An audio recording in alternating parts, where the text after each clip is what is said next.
Nah, untuk bisa bijaksana, kata Sokrates, perhatikan 3 dasar ini. Yang pertama apa? Kenali diri, know yourself. Nggak mungkin orang bisa bijaksana kalau dia nggak kenal dirinya. Nanti kita lihat uraian panjangnya, kenapa kita perlu mengenali diri. Yang kedua, examine life. Hidup yang direnungi terus-menerus, diuji terus-menerus. Karena hidup ini berkembang dinamis. Yang kemarin benar, tidak pasti hari ini masih benar. Itu gunanya examined life. Hidup yang selalu ditanyakan lagi, apa iya? Masih harus ini, masih harus begini. Ngaji filsafat ini apa yo harus masih begini? Ada enggak formula yang lebih baik? Ini namanya examined life. Seperti waktu sesi istiqomah itu kan, terakhir-terakhir saya bilang, istiqomah itu puncaknya istiqomah apa? Mengistiqomahi perbaikan. Tidak sekedar mengistiqomahi kebaikan. Jadi misalnya saya biasanya sholat tahajud 2 rakaat. Malam hari ini kok enak ya, agak longgar ya. Saya 8 rakaat pun sanggup, tapi mau sholat 8 rakaat, saya kan biasanya 2, istiqomah 2 sajalah, pahit. Ini namanya mengistiqomahi kebaikan, oke, tapi ada lebih bagus lagi, mengistiqomahi perbaikan. Kalau memang dulu sih memang sanggupnya 2, tapi sekarang saya 4 sanggup Bapak. Ya naikkan jadi 4. Jangan karena alasan istiqomah terus ya kamu tidak melakukan perbaikan. Pak, saya sejak dulu yang namanya sodako waktu Jumat itu ya 2.000 Pak. Dulu waktu tidak punya uang ya 2.000. Sekarang uangmu banyak loh, kan saya harus istiqomah Pak. Ya tetap 2.000. Itu tidak istiqomah. Kamu bisa melakukan perbaikan. Nah ini untuk tahu saatnya aku melakukan perbaikan atau tidak, examine life, ujilah hidupmu. Coba ditanyakan, coba direnungi. Oh iya ya, dulu saya tidak terlalu banyak uang sih, makanya cuma 2.000. Sekarang uangku banyak, maksud cuma 2.000. Nah itu, ujilah hidupmu. Coba pertanyakan, apa masih cocok gayamu seperti itu? Apa tidak saatnya berubah untuk lebih baik? Nah ini bijaksana namanya. Jadi dasar bijaksana yang pertama pemahaman diri, pengenalan diri. Dasar untuk bijaksana yang kedua itu kontemplasi, refleksi, merenungi hidup untuk perbaikan. Dasar kebijaksanaan yang ketiga freedom, kemampuan mengendalikan diri, self-rule. Ini yang kadang saya pakai istilah tahu diri, tahu batas. Self-rule ini orang yang ngerti batas dirinya dan mampu mengendalikannya. Ini self-rule. Jadi orang itu bijaksana kalau dia memahami dirinya, tapi juga tidak mandek, selalu dihitung lagi, diukur lagi, direnungi lagi. Dan yang ketiga, dia mampu mengendalikan dirinya. Nah, kalau sudah punya 3 kualitas itu, baru menginginkan apa yang memang harus kita inginkan dan paham apa yang kita inginkan itu. Itulah orang bijaksana. Ini kalau versinya Socrates, wanting what you ought to want and knowing what that is. Jadi menginginkan apa yang harusnya kita inginkan dan tahu apa yang harus kita inginkan itu. Banyak orang hari ini ingin sesuatu tapi dia tidak paham. Kenapa kok saya ingin itu?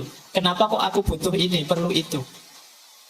Nah, jadi itulah orang bijaksana. Pak Faiz kok suaranya sekarang tambah keras? Ya sekarang hujan. Kalau hujan gini saya suaranya lembut kayak awal-awal tadi, kalian tidak dengar. Nah ini namanya tahu ada alasan ketika melakukan sesuatu, tidak asal. Kalian paham situasi, tidak kok saya sejak dulu gayanya ya gini ya, harus istiqomah gini terus, bisik-bisik kayak awal tadi ya, wadah hujan suaranya kayak gini ya. Kalian tidak akan dengar yang malam hari ini hadir, maka agak saya keraskan sedikit. Ini yang disebut kebijaksanaan. Jadi tahu apa yang harus saya lakukan dan ngerti kenapa begitu, bisa menjawab pertanyaan mengapa. Nah, kalian juga begitu. Biasanya ngantri masuk ke sini sudah ngambil minum, tadi minumnya belum siap, tidak apa-apa kalian masuk. Nah sekarang ditanya kalian, enaknya kamu keluar ngambil minum atau sudahlah, tidak usah, biar saja. Nah, itu kalian harus ngerti dasarnya. Tidak sekedar, males tapi tahu, tidak usah Pak, saya tidak usah keluar ngambil minum lagi, biarlah yang datang belakangan saja, nanti mengganggu kalau saya keluar. Atau apa? Nah, itu namanya tahu apa yang harus kamu inginkan dan ngerti dasarnya. Itulah wisdom. Oke, jadi malam hari ini kita hanya membahas tentang ini, tentang bagaimana kita mengenali diri, menguji diri, dan mengontrol diri. biar yang kita inginkan pas. Baik, inilah quotes yang paling terkenal dari Socrates, yaitu kenali dirimu. Jadi ini kalimat ini ada yang bilang tertulis di pilar-pilarnya kuil di Delphi, di Yunani saat itu. Atau kalau pakai bahasa sana ya Gnotis Suton. Jadi kenali dirimu, know thyself. Ini masyhur sekali quotes ini di Yunani saat itu, karena saat itu Socrates dikenal sebagai orang yang paling bijaksana di Yunani. Jadi ada cerita muridnya Socrates ini satu ketika tanya pada mungkin peramal atau dukun atau orang tua yang paling dimuliakan saat itu di kuil Delphi. Dia tanya, kira-kira ada enggak orang yang lebih bijaksana dari guru saya, Socrates? Jawabannya peramal itu, enggak ada. Jadi di seluruh Yunani itu dialah orang paling bijaksana. Dan ini memang terkenal sekali. Jadi puncaknya memang kalimat ini yang ditulis di kuil Delphi. Kenalilah dirimu. Dan itu yang di bawah juga kalimatnya Socrates sendiri. Secara umum mengenali diri itu who we are, siapa kita. Who we should be, siapa kita yang seharusnya. Dan yang ketiga, who we will become, siapa kita nantinya. Nah, yang terakhir ini, kita ingin jadi apa sih? Hari ini kita itu apa? Idealnya kita itu harusnya bagaimana? Dan nantinya kita ingin menjadi seperti apa? Ini 3 pertanyaan besar yang silahkan kita tanya pada diri kita sebagai terjemahan dari know thyself. Kenali dirimu. Aku ini siapa sih? Kemudian harusnya aku ini bagaimana? Dan yang ketiga, nantinya aku harus berubah jadi apa? Oh, itu 3 pertanyaan ini kalau kalian coba jawab itu mungkin bisa panjang, bisa jadi skripsi. Kamu boleh coba jawab pertanyaan ini nanti setelah pulang, siapa aku? Mungkin kamu jawab pertama namamu, alamatmu, identitas, terus saja. Nanti uraikan siapa dirimu. Sekali-sekali kamu boleh cerita tentang dirimu pada dirimu sendiri. Aku ini orang yang seperti ini, ciriku begini, dan lain sebagainya. Kalau sudah tuntas kalian mendeskripsikan dirimu, yang kedua apa? Siapa harusnya aku? Idealnya aku ini harus bagaimana? Tadi aku bilang aku ini muslim. Muslim itu harusnya perilakuku bagaimana? Aku tadi bilang aku itu mahasiswa. Kelakuanku itu kira-kira sudah kayak mahasiswa apa belum sih? Aku tadi bilang aku ini gentleman. Gentleman itu kayak gimana? Sudah muncul apa belum? Who we should be. Dan yang ketiga, who we will become. Aku ingin jadi apa besok? Nah, ini jadi yang nomor 2 itu idealnya hari ini, yang nomor 3 idealnya besok. Yang nomor 1 kondisi konkret kita saat ini. Coba tanyakan 3 hal itu. Jadi ini agak berat karena memang ya yang pertama tidak ada yang bayari kamu, yang kedua mungkin merepotkanmu. Tapi jangan lupa dasarnya nanti kamu bisa berkembang, maju, sukses dari sini. Kalau di Socrates sih dasarnya untuk bahagia itu ini. Sulit orang bisa bahagia kalau tidak kenal dirinya.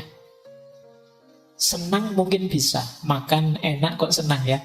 Atau apalah terus kamu senang. Tapi untuk bahagia tidak bisa. Untuk bahagia pertama-tama kamu harus kenal dirimu. Nah itu nanti mungkin ini kita jelaskan minggu depan ketika ngomong etika. Jadi know thyself, kenalilah dirimu. Nah, sekarang kita lihat. Mengenali diri kita, yang pertama harus kita sadari, kata Socrates, diri kita ini punya 2 sisi. Ini sederhana sebenarnya. Mudahnya kita ini punya jasmani, punya rohani. Kita ini punya fisik, punya mental, kata Socrates. Diri kita ini 2 dimensi. Yang satu sementara, yang satunya lebih abadi. Jadi ada jasad, ada roh.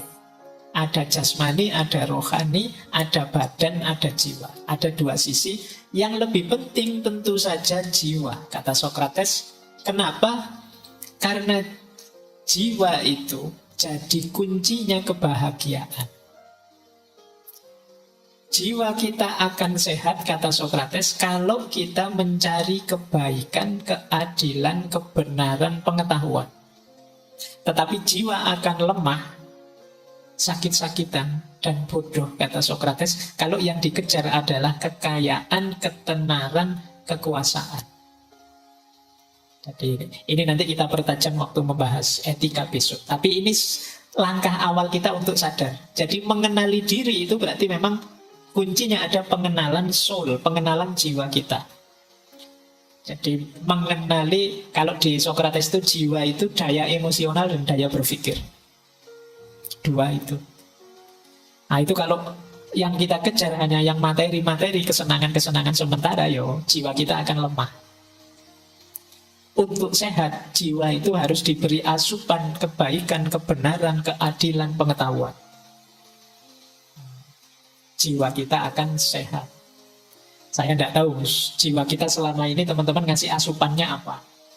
Hari ini kan orang mungkin merasa bahagia dengan ketenaran, bahagia dengan kekuasaan, bahagia dengan kekayaan. Ya kalau kita fokusnya ke situ, jiwa kita akan lemah. Jiwa yang lemah itu tidak tangguh. Jiwa yang tidak tangguh itu berarti ada kesulitan sedikit saja, dia akan mudah galau, mudah stres. Itulah mengapa orang hari ini banyak yang stres. Yang dikejar keliru. Loh Pak, apa tidak boleh Pak kita kaya, apa tidak boleh kita terkenal, apa tidak boleh kita masyhur dan lain sebagainya, boleh. Tapi itu jangan jadi tujuan. Itu anggap saja efek sampingnya saja dari kebenaran, kebaikan, keadilan, pengetahuan. Jadi itu bonusnya, kalau pakai bahasa bulan lalu itu karomahnya. Karomah jangan jadi tujuan.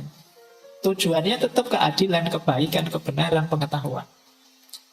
Kalau ada teman-teman yang merasa, Pak saya kok mudah galau, Pak kok mudah stres, Pak, coba dicek, jangan-jangan tujuan hidupmu yang melemahkan jiwa tadi. Hanya kesenangan yang sesaat, mungkin lewat kekayaan, lewat ketenaran, lewat kekuasaan dan lain sebagainya. Apalagi ini menjelang-jelang pemilu ya, kekuasaan itu kan semua orang mengejarnya. Nah, ayo hati-hati, kata Sokrates. Jadi ini dasar teorinya sederhana, masih belum terlalu rumit. Nanti di filsafat-filsafat selanjutnya lebih rumit. Nah, yang selanjutnya, mari kita belajar mengenali diri, kata Sokrates. Tadi kan kita membahas pertanyaan siapa aku, who we are. Pertanyaan siapa aku itu jangan lupa punya dua sisi. Yang pertama identitas, yang kedua reputasi. Identitas itu siapa aku menurutku, itu identitas. Kalau reputasi, siapa aku menurut orang lain. Dua-duanya sama-sama penting. Alhamdulillah kalau sama. Menurut saya itu orang baik, Pak. Temanmu bilang, iya Pak dia orang baik, cocok berarti. Ada kalanya, menurut saya orang baik, Pak. Terus temanmu bilang, malah cari sopo. Kamu ngaku-ngaku sendiri. Nah, itu reputasi. Kamu merasa orang soleh, kamu merasa orang unggul, kamu merasa orang luar biasa. Identity. Tapi pandangan orang lain terhadapmu itu reputasi. Jadi menilai diri kita, perhatikan ada dua sudut pandang. Ada identitas, ada reputasi. Nanti di Sokrates, beberapa penafsirnya Sokrates menganggap justru yang lebih dominan itu reputasi. Untuk mengenal diri kita. Kenapa? Karena kalau aku membaca aku itu kadang-kadang agak trik, agak prank. Orang itu karena tekanan egonya seringkali tidak objektif membaca dirinya. Kalian kan merasa benar terus, baik terus, yang bagus, yang cocok. Kalau salah kan kalian cari-cari alasan biar gak dianggap salah. Jadi sulit objektif membaca dirimu. Maka nanti sebenarnya yang dimaksud oleh Sokrates itu tidak melulu kok kita diam terus di kamar mikir diri kita, tidak harus itu. Justru interaksi dengan orang lain lebih mengungkap siapa kita. Nah ini dua sisi ya, meskipun ya penting juga refleksi, tapi tidak satu-satunya. Nah, mengapa kemudian mengenali diri ini sulit dilakukan?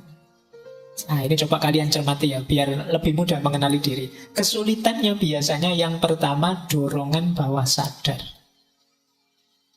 Orang itu saya bilang tadi sering dikendalikan ego, di bawah ego yang tidak dia sadari. Sehingga sulit mengenali diri. Kita mengenali diri kan yang tampak saja, padahal kita itu dikendalikan oleh hal-hal yang tidak tampak. Jadi aslinya kita seperti apa tidak kelihatan karena kita sembunyikan di balik ego. Nah, ini yang membuat kita sulit mengenali diri. Yang kedua, pengaruh dari luar, tekanan dari luar. Nah, kita sebenarnya males ke masjid, tapi terus dimarahi sama orang tuamu. Orang sini itu kalau tidak ke masjid dianggap belum Islam beneran, tidak serius. Terus kamu terpaksa ke masjid. Jadi akhirnya apa? Malesmu tidak terdeteksi. Sehingga begitu jauh dari orang tua, aslinya kelihatan. Kalau pas di rumah rajin ke masjid, begitu di kos-kosan, wah, meskipun sudah di depan masjid, kamu milih pulang ke kos-kosan, sholat sendiri di kos. Nah, lebih aslinya kelihatan. Ketika ada tekanan dari luar, kamu berubah. Sehingga aslimu terkubur. Ini yang bikin kita sulit. Yang ketiga, tentu saja karena emosi dan ambisi. Orang yang tidak bisa mengontrol emosinya atau punya ambisi yang tidak bisa dia kendalikan, itu akan menyulitkan orang mengenali dirinya. Dia akan merasa selalu benar saja, selalu baik saja. Terus yang keempat, orang sulit mengenali diri karena keterbatasan pengalaman. Sekaligus yang kelima, keterbatasan pengetahuan. Orang itu kan kenal diri karena belajar dari pengalaman. Tapi banyak orang yang lebih suka di zona nyaman sehingga pengalamannya tidak tambah, ya itu terus, sehingga sulit ekspresi dirinya tampak. Dan sulitlah dia mengenali dirinya. Nah, karena pengalamanmu terbatas. Kamu belum mengalami ini, belum mengalami ini, sehingga responmu belum kelihatan. Aslinya dirimu belum tampak. Kamu tidak pernah mengalami kan, sudah kuliah rajin-rajin nyusun tugas, masih dapat nilai E misalnya. Karena kamu enak terus studimu. Nah, ini pengalaman dapat nilai E itu tidak menampakkan aslimu kalau pas mengalami yang seperti itu. Nah, ini namanya keterbatasan pengalaman. Setiap orang mengalami keterbatasan ini. Maka ekspresi dirinya itu jadi tidak muncul sepenuhnya. Kita tidak bisa membaca diri kita secara utuh. Karena hidup kita selama ini lancar-lancar saja. Kita tidak tahu bahwa kalau begitu mengalami masalah yang sulit, kita ini bisa kalap loh misalnya. Kita ini bisa lepas kontrol loh. Kita tidak pernah begitu karena kita tidak pernah mengalami situasi yang membuat kita lepas kontrol. Kalau kita sebelumnya pernah mengalami, mungkin kita bisa baca, wah saya harus hati-hati ini kalau marah. Ternyata saya itu kalau marah ngeri ya. Lepas kontrol saya itu ternyata. Saya tidak pernah ngalami yang begitu. Baru kali ini saya sadar, saya sendiri baru tahu kalau marah itu ternyata aku semengerikan itu. Nah, kita tidak pernah ngalami itu, maka kita tidak tahu kita punya potensi begitu. Juga keterbatasan pengetahuan. Ya, semakin ilmu kita terbatas, ya semakin sulit kita mengenali diri. Dan yang terakhir, kerumitan situasi. Kadang-kadang situasi hidup kita ini kompleks. Jadi kita sendiri sulit membacanya. Pak, saya tidak paham ini, Pak. Saya ini sedih, bingung, apa stres, apa kamu campur aduk, tidak karu-karuan. Situasinya memang rumit. Dibaca dari banyak perspektif bisa. Ya, saya itu sejak kemarin memang gegeran terus sih, Pak, sama pasangan saya. Tapi apa putus lebih baik ya. Tapi kalau tidak putus gimana? Kalau putus, situasi kan kompleks. Nah, kamu kebingungan untuk memutuskan. Tidak jelas, situasinya rumit. Jadi kalian mengenali dirimu yang kamu inginkan juga sulit. Nah, ini halangan-halangannya. Kenapa mengenali diri itu kadang-kadang sulit. Tapi ya bukan tidak mungkin diatasi. Tetaplah baca dirimu. Karena tadi ini kuncinya kita bisa berkembang.